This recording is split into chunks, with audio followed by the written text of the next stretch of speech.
Good evening, good afternoon, well, evening. It's Lindsay. This is Lindsay. It is 2024, Saturday, August 31st, 2024. And, I'm trying to adjust the light a little bit. Anyway, just wanted to talk some more about these things that are happening as targeted here in San Antonio, and how it's all, I see all the, synchronicities and patterns and whatnot of what they're doing to me to specify, or because every targeted person, it's all very scripted for each individual. They do it differently. Basically it's like depending on your history, your personality type, and this, that, and the other. And I talked about before how I believe that how a lot of this stuff has to do with it's behavior predicting, behavior modification, but predicting, obviously, how you're going to behave based on things that you've done in the past. And so that's what they do. And this is also very much tied in with things like Alcoholics Anonymous, or any kind of substance abuse program that maybe you were a part of at some point in your life. Like, you know what I mean? Like, I'm just saying, like, just for me, for example, because I used to go to those meetings a long time ago, so I know that I got severely targeted in those meetings, and based on the fact that of your own, like my own family history, of the fact that my father was an alcoholic, or my Ben Baldwin, which I don't even think, like I said, I don't think he's my biological father. I don't know. But things like this. So they're going to find, obviously, when they target people, it's always based on who you are in your past and who you're related to. So it's a lot of it's like generational abuse because of just because of who you are and who you are related to. And this is something that you can't really, like, if you think that you're going to go move to another city or town or even country and think that it's going to just stop, if you're a genuinely targeted individual, it's not going to stop. It's going to follow you anywhere you go. It's just going to, change. Obviously, it's going to still be there, but it'll be different ways that they do this. And but see, what most people misunderstand is that, like, a lot of targeted individuals get so desperate in their situation that they feel like they have to relocate, or they have to do this, they have to do that.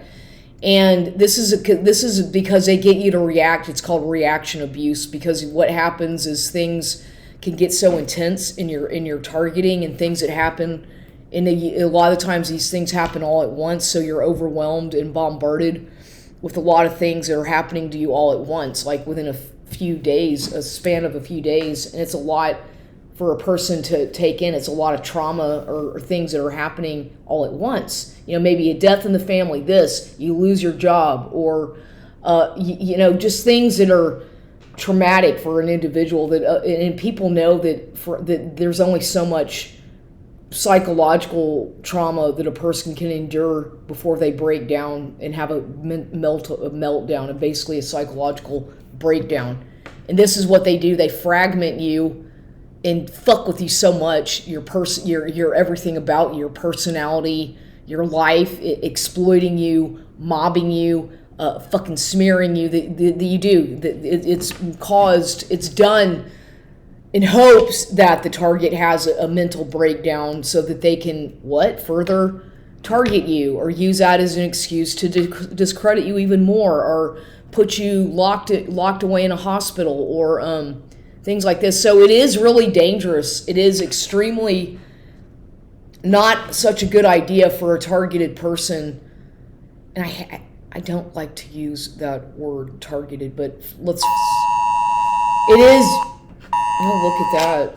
See, I still get these, for whatever fucking reason, I get fucking Amber Alerts all the time on my phone, which I shouldn't. I still have a Q-Link phone, even though I don't even have, it's really messed up. I use Mint Mobile. I've already paid in advance for Mint Mobile, but I still have a phone with a SIM card that's Mint Mobile.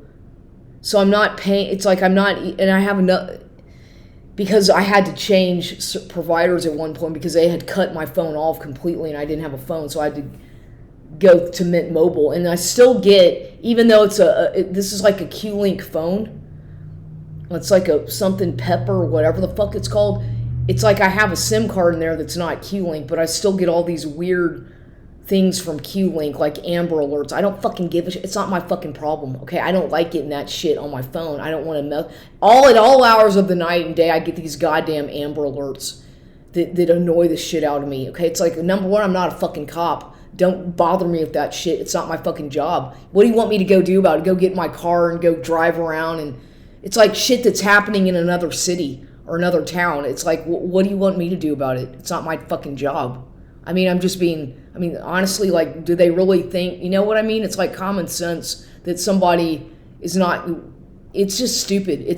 This is an example of what I'm talking about with Amber Alerts. It's an example to get you, fear mongering. And, what am I going to do? Oh, God, let me go, Steve, Mr. Captain Save America. What can I do? How can I help you, Mr. Community-Based Harassment Program? I'm a volunteer officer. Let me, whatever. This is the kind of stress and fucking pressure that they put on people to get you to react. And that's just an example right there. That fucking Amber Alert thing that, it's like, I'm done. It's so fucking annoying because I'm not. They are forcing me. It's like I'm being forced to fucking deal with everywhere I go. I still get fucking followed around by goddamn security guards at the store. Shot in the parking lot. They make sure to park right next to me, right behind my car, and start getting out their fucking tactical equipment to make sure that I'm watching them. Or they do things to force their way into my path. And why? Because I have a fucking 9/11 sticker on my car. I have a sticker on my vehicle that says 9/11 was a hoax, or the war on terror is a hoax, and 9/11 was an inside job.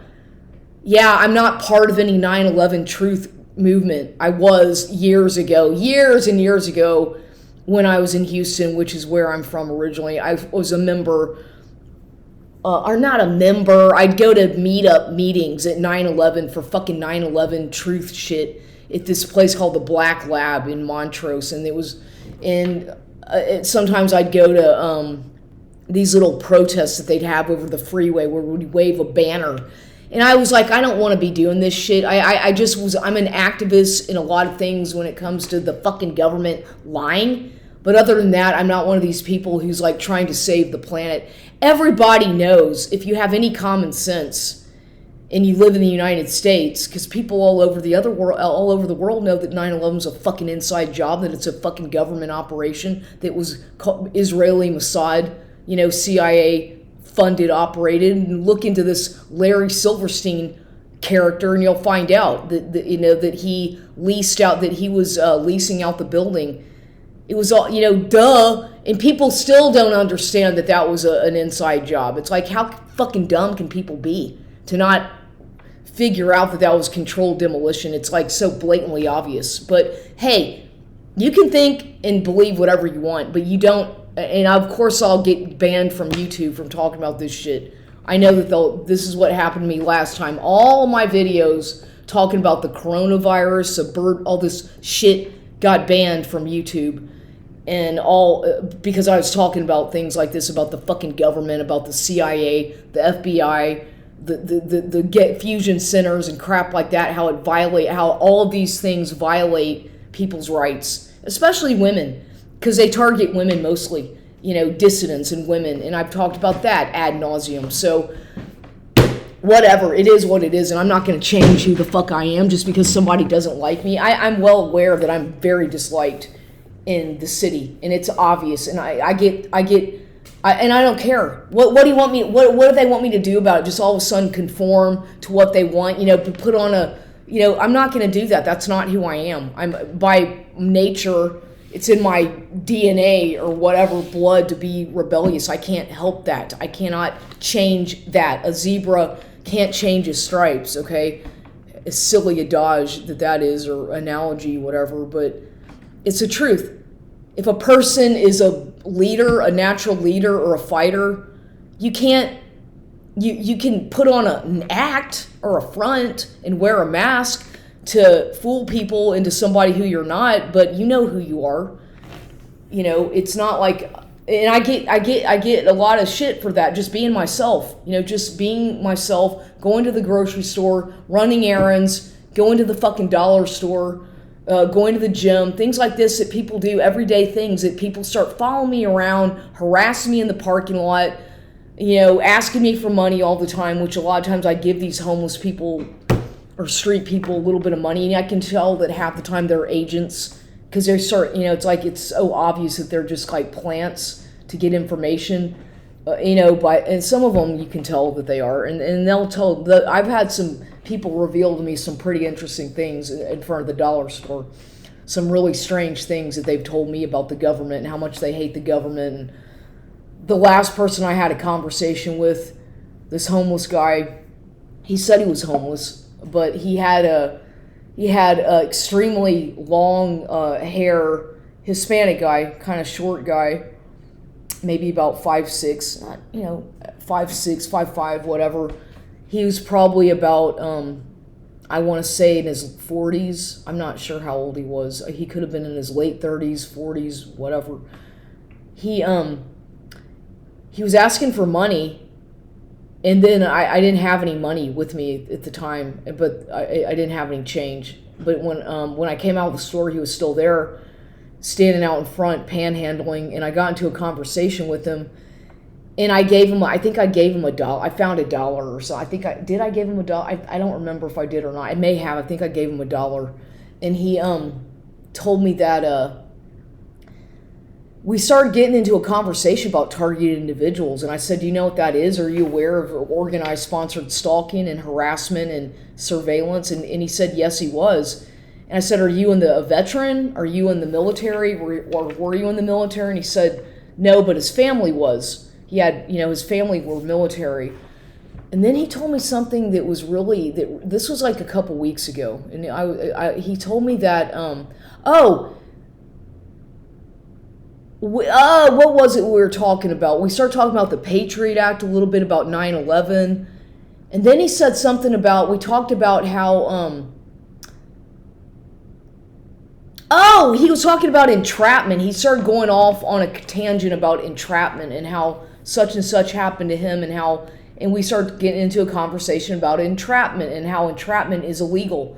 And I was like, yeah, that's the worst thing that somebody can do to you. And I said, yeah, I've had that happen to me with some of these undercover dumb fucking agency, dumb fucks, alphabet agency, crookhead motherfuckers.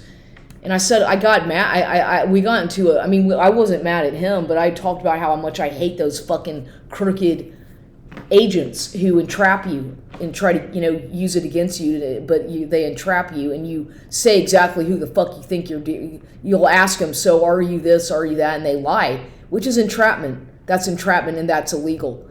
And so we were talking about that. He told me about how his mother had died about a year ago during the, I think maybe during the pandemic, corona pandemic, or sometime after that, but I think it was he told me that she was in a elderly home, and she was in her 60s, and he said they killed her. I said, where was it? Where? And he just pointed in the direction of like south. He just pointed his finger south. I'm thinking, okay. He's like, it was that direction, and he's pointing south. I was like, oh God, you know, I was wondering what happened. You know, I was thinking, what did they do to her? He said they killed her. So that was an interesting little conversation I had. I haven't seen that man since, but he had I guess you could say, not really dreadlocks, but yeah, kind of like his hair was so matted.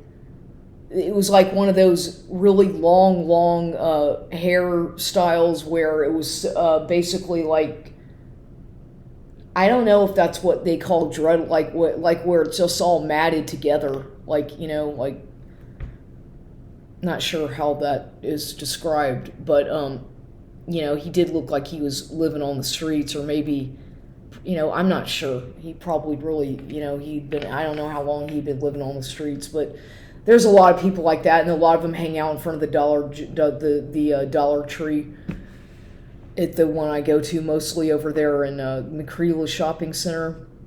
And I've had some strange conversations with people in that area. There's usually a man out there who wants to wash your windshield and offers to wash your windshield for $1, and there's a lot of activity going on in that area. It's right next to a plasma donation center as well, and then a True Fit gym, and then other things in that little shopping center not far from the HEB, a car wash, a bank. I think it's a Bank of America. So, see a lot of activity. Oh, Whataburger. There's a Little Caesars Pizza down in the same vicinity. So, a lot of traffic, let's just say. And today, speaking of the Dollar Tree, because I go there, I go to the Dollar Tree all the time because I buy a lot of things from the Dollar Tree, and mostly cleaning things or toilet paper, paper towel, just things like this, various things, energy drinks, sometimes things like that, whatever, and I went in there today, and then they always have new people. They change the employees all the time, and there's this one girl named Jessica who works there, I've noticed, and she's really, you can tell that she's different. She's real smart, and I just know her because I see her name tag, but I can tell that she's either a manager or something, but she knows what she's doing. She seems to be too smart to be. I mean, I'm not saying she's too smart to be working there, obviously, but from what I can tell about her, just from my observations about this woman, is that she's some kind of an intelligence agent, somebody who works is some kind of an undercover agent of some kind. That's just what I think. Just the way she's military, something about the way she carries herself, you can tell that she's really intuitive and extremely observant. That's just, I can sense that about her, that she's a real smart girl, lady, woman. And she's been there. I've noticed her now there for the past, 5-6 months at least. So I always notice the change of the employees and new people come and go, it looks like, because I go there around the same time when I go there, when I do go there, so usually more or less in the same time frame if I go to that location. But so today there's a guy at the register. I didn't see his name. I didn't even look at his name tag. But he, this black guy, and he, there's a lot of people. There's always so many fucking people there. Kids screaming, people talking loud. And it's funny. Sometimes I'll go in there and I'll literally have a laughing fit because it's all the stuff that goes on in the Dollar Tree. It's quite comical sometimes. And I was laughing at something that I overheard. And I just was standing there, kind of trying to hold in my laughter, just kind of in a frozen daze about how silly the conversation was, how stupid and mundane what they were talking about, what you overhear. And I was like, oh my God. And I almost felt like I was going to pee in my pants. I was almost about to piss in my pants because I was laughing so hard, trying to hide it, ducking behind the box over there by the chips and shit, just trying to, or where was I? Somewhere by the detergent. I don't know, but I was trying to hide. I didn't want anybody to see me because I couldn't stop laughing, and I was embarrassed in case anybody saw me, because I kind of was trying to control my laughter. And it's what's funny about the Dollar Tree, or what's interesting, I guess, what I've noticed about the Dollar Tree, is that they don't have music playing, okay? They don't have any loud music in the background or annoying music, but they do have every once in, which is, you can hear everything. You can hear all the chit chat going on. You can hear people, things clinking around in the aisles, and it's like you don't hear any music in the background, which is interesting because most retail places have some kind of background music, something to distract people. And that's usually when there's music, it's meant to distract you, and it does. It distracts people. It's meant to distract you or maybe trigger you or whatever, And the Dollar Tree doesn't have anything like that at all, and I like that they don't have any music. But what they do have is every so often on the speaker, there's an announcement, something like this. It's a voice of a man, and he says something like, "Welcome to Dollar Tree. Welcome to the Dollar Tree. Please, if you have any questions, please contact a supervisor or go to the front aisle." Or, it's kind of the voice is really funny of the man who has this announcement. He's like, "Welcome to Dollar Tree." Kind of like an accent of which is sort of maybe Midwestern, or I'm not quite sure. It's just a very kind of strange voiceover type announcement that's like, "Welcome to Dollar Tree. Please sort your items," or no, whatever. And then I've noticed at HEB, another weird announcement that they have, that they'll just all of a sudden, "Welcome to HEB. Please sort and count and sort." Some weird announcement of this man it's like, what the fuck is that all about? It's like these weird kind of announcements that they have at HEB sometimes, like, "Sort and count." No. I'm like, okay, yeah. And so because I pay attention to all the little changes that go on, because I kind of feel like I'm a mystery shopper in a way, because I pay attention to things like back to HEB. I went there today, and I always know what I want. I'm kind of the type of person who likes to get in and get out of the store, because I usually know exactly what I'm there for or what I like. And so I went in there, and I was going towards the aisle, towards a aisle where they have the wine, and I didn't buy any wine, but sometimes I feel like I should buy some wine to drink a little bit of wine. But I went to where the ginger ale is, because I like my diet ginger ale. And as I was getting the ginger ale, I turned around, and there's a basket right there in front of us. As soon as I'm getting the ginger ale and I'm getting up, there's a man and a woman. He's like, starts talking to me, and I did have on my headphones, but I took them off, and I'm like, I recognize him. He's a man who I used to see at the gym over there on Goliad, and he was with a woman, and that's his wife or his girlfriend. I think it's his wife, and I recognize her too. I would see him all the time in his Harley Davidson t-shirt on the bike, usually. Like, he'd be on one of these exercise bikes, or sometimes on the treadmill or whatever. But I used to see him a lot. And at one point, he introduced himself, and I remember his name was Rudy, because I had to ask him again. I said, "Oh yeah." He's like, I haven't seen you at the gym lately." I said, "Oh yeah, it's because I said, I remember you. What's your name again?" He said, "Rudy." I said, and this is and what's your wife's name?" And her name's Carmen. I remember Carmen as well. So I talked to them for a few minutes, and they said, "Well, where have you been, or why don't you go there?" And I said, "I do still go to Gold's Gym. I just go to a different location because they took away all those treadmills that I like." And he's like, "Oh." He said, "Oh, well, nobody goes there anymore." I'm like, "Oh, really?" "Yeah, I can kind of tell," because I said I did actually go there about a week ago, and I noticed that it was kind of like strange. It was a little bit weird. I mean, there were a lot of people there, but not anybody who I really recognized. I did recognize some of the people there, like this Jessica girl. I noticed her. I noticed this other woman. I think I already did a video about this. But I did see some familiar faces there at the gym. One woman I saw is a woman who I used to see there, and she also works at I think she's a personal trainer over at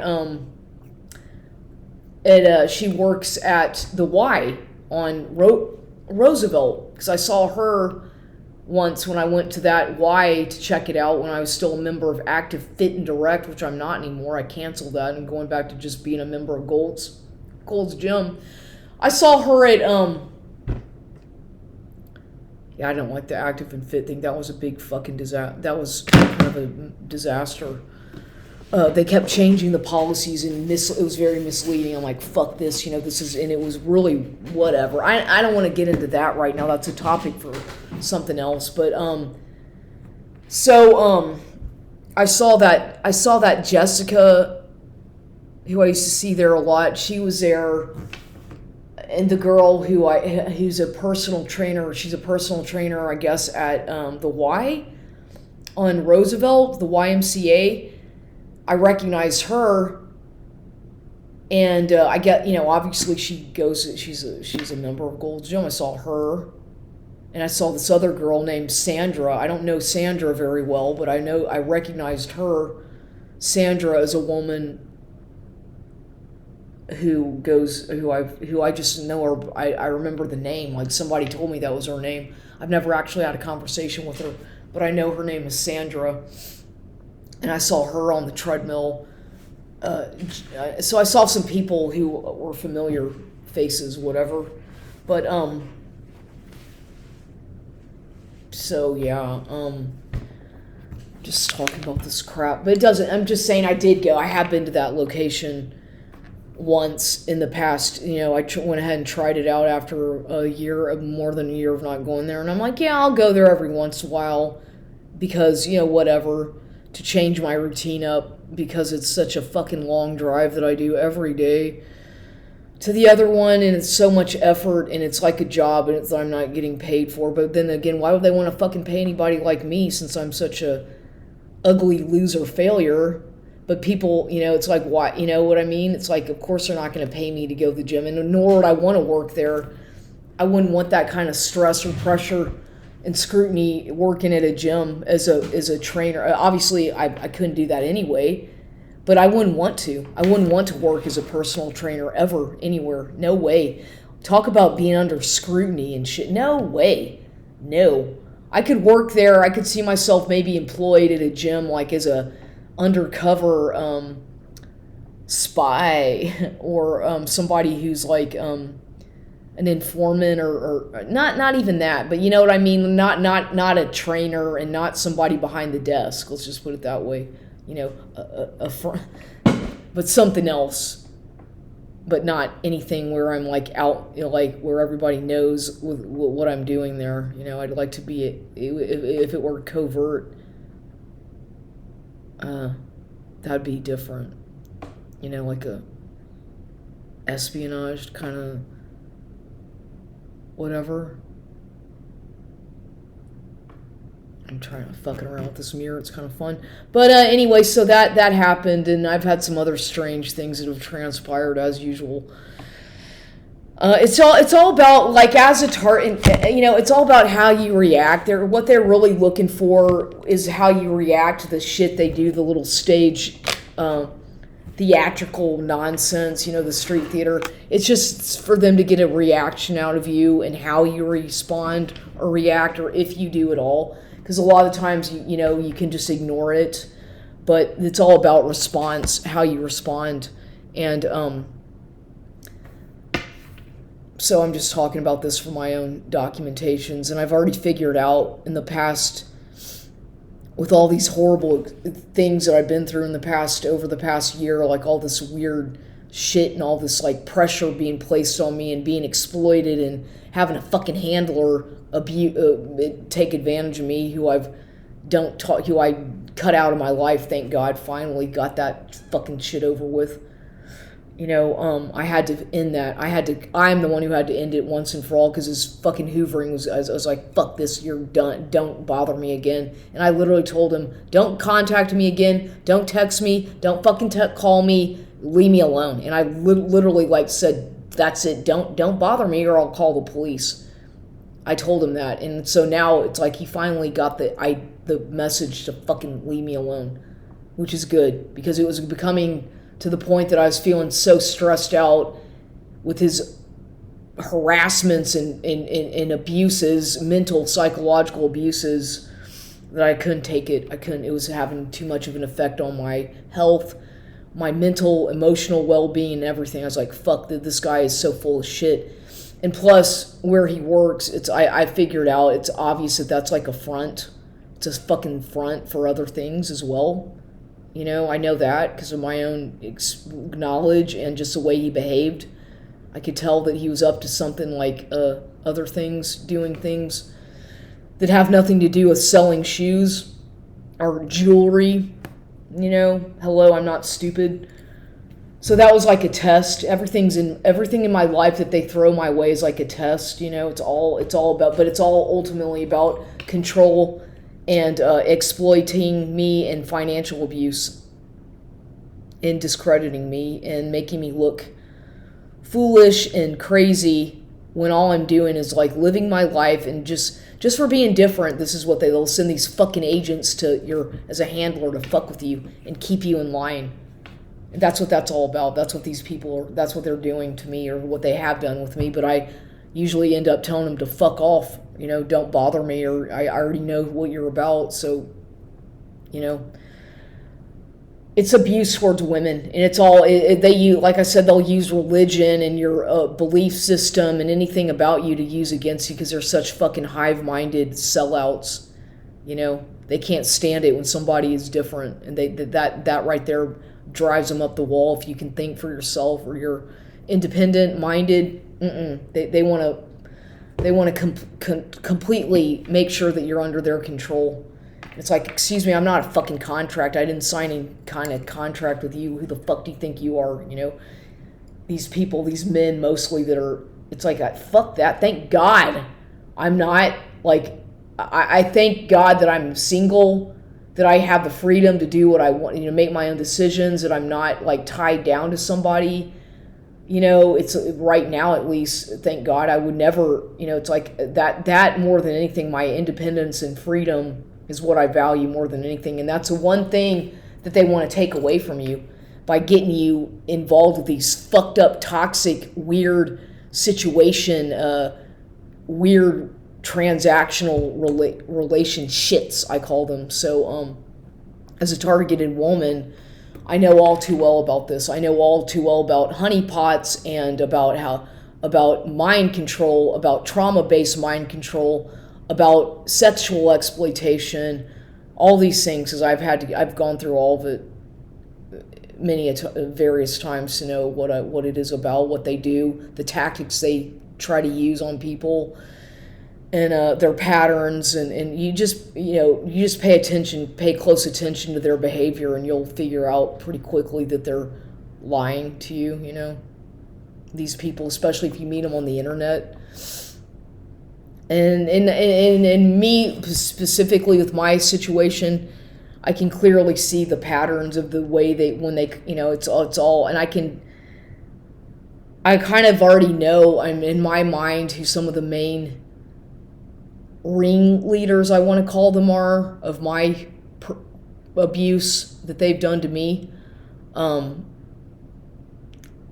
It's weird, but so I'm just like, and I'm glad I don't have kids. I'm glad I'm not married. I'm glad that I live alone. These things I'm really thankful for, and that's just how it is. I'm really like it like that, and that's the way it's going to be for me. And maybe eventually relocate, not to run away from these things, but just to get a different atmosphere, a different environment, which is not a bad thing. Because the targeting, like I said, it's going to follow you. It's always going to be there in some form. But you as an individual have the right to change locations and live your life in a different environment. This is normal. People do that all the time. There's nothing wrong with that. And that's hopefully what I'll do eventually. That's my goal. But I'm not going to tell anybody where or when. If that happens, I'm not going to reveal that to anybody at all. I've learned don't tell people your plans like that, because it'll get sabotaged. But don't try not to tell people your things, because I've had that I've done that already, where whatever, sometimes you feel like, what else have I got to lose? They already know everything about me anyway. But there are things that you can keep sacred that they haven't exploited yet or ruined or damaged, and sometimes it's things like that you just have to keep it to yourself when you know too much, and figure things out. And so that's it for now.